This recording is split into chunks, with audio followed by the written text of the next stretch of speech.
How to remove US holidays from iPhone calendar. To get started, first of all go ahead and open up the calendar application on your phone. Once you are here, tap on a date. As you can see, there are US holidays shown in this calendar. To remove these, go to the bottom of the screen and tap on Calendars. You can view all your calendars over here. Under the iCloud section, find the US holidays calendar, which is enabled.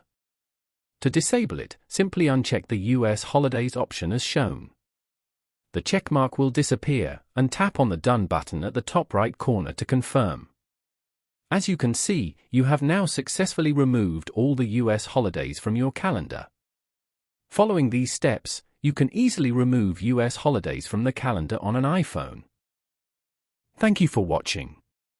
Please leave a like if this tutorial helped you, or leave a comment below if you have any questions related to the video.